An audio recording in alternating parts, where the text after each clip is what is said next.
ECOWAS Commission President Dr. Omar Touray says Africa's economy is set to grow by 4% in 2025 this year, a sign of resilience despite rising insecurity and political tensions in part of the region. Speaking at the ECOWAS Parliament in Abuja, Touray attributed the rebound to tighter monetary policies and falling food and energy prices, noting the region's performance is outpacing global averages.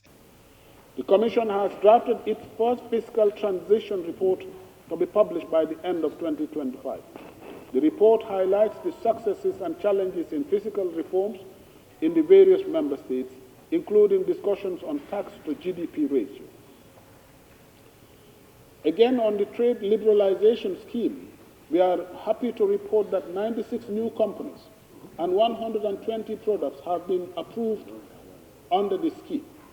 A new ETLS website has been set and validated by the Commission to facilitate the identification of registered companies and community goods notified by the Commission. Regarding the implementation of the interconnected system for the management of goods in transit, SIGMAT, all ECOWAS member states except Guinea-Bissau have deployed SIGMAT.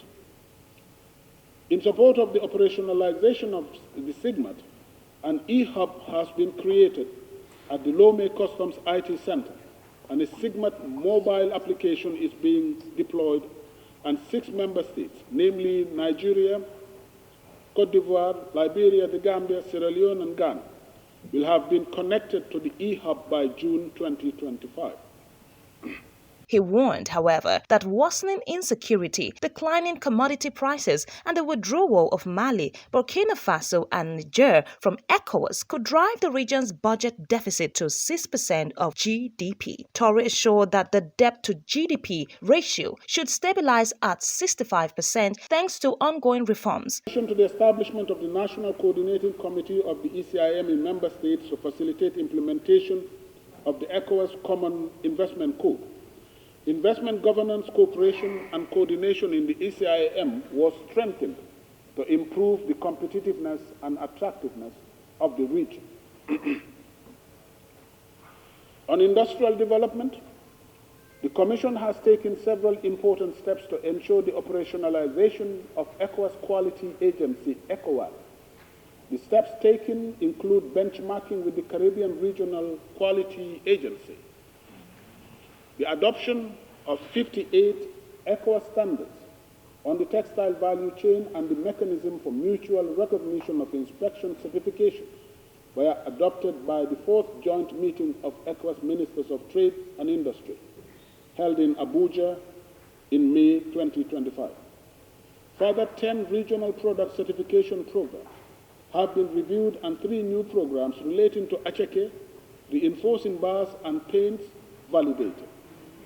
These developments, these minor details, Excellency, I'm going through them because it is important we know that we are active in areas other than what we hear in the news on a daily basis. And I beg your pardon if I'm going into minute details. Furthermore, 10 regional product certification programs have been reviewed, and 3 new programs relating to acheke, reinforcing bars, and paint have been validated. To develop a robust pharmaceutical sector within the framework of the West African Pharmaceutical Industry Development Project, the African Development Bank is funding the recruitment of 2 consultants to lead the project. The registration of ECOWAS Quality Certification Mark, ECOMARC, with the Regional Intellectual Property Organization and the Nigerian Industrial Property Office has been completed and is now in the process of being registered with the World Intellectual Property Organization.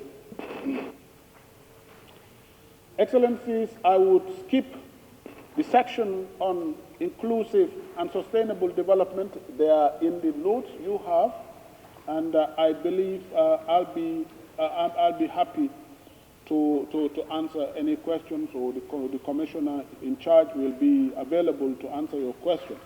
But I can just highlight some of the key projects that we are having in this area, which include support to the girl child.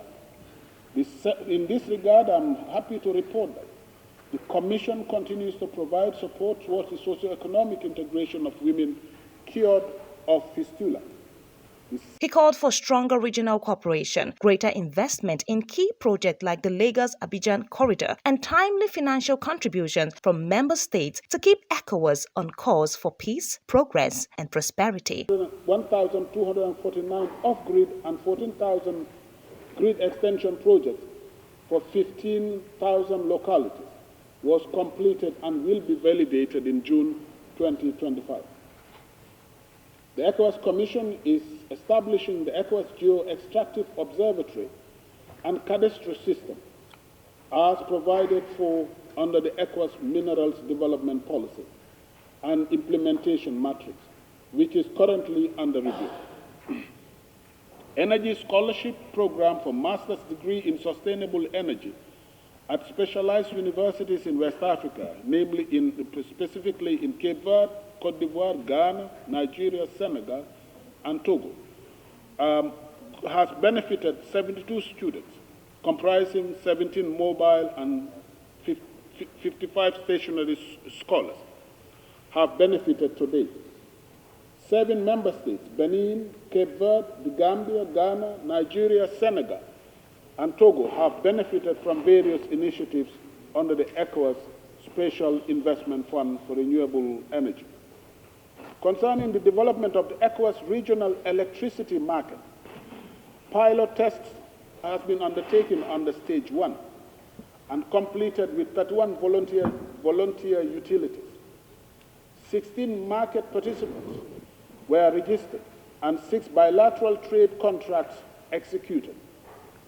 In addition, under the WAP institutional restructuring, an autonomous system and market operators was created, which is fully owned by transmission system operators and independently governed. Other strategic energy infrastructure projects have continued, including 1,550 kilometer Nigeria, Benin, Togo, Ghana, Côte d'Ivoire interconnection. In addition to the progress made on transport infrastructure in the region, the Abuja, Lagos, and Praia Dakar Abuja corridor projects are ongoing. The ECOWAS Commission successfully mobilized a NEPAD infrastructure project preparation facility of 1.8 million from the African Development Bank for 2 crucial initial technical studies for the Praia Dakar Abuja corridor development project. Furthermore, the ECOWAS Commission, with financial support from the African Development Bank, is strengthening institutional capacity for overseeing civil aviation safety and security with the framework of the support project for the air transport sector in West and Central Africa. In addition, the Commission is preparing to undertake a baseline study to assess the state of implementation of airline charges and taxes in member states.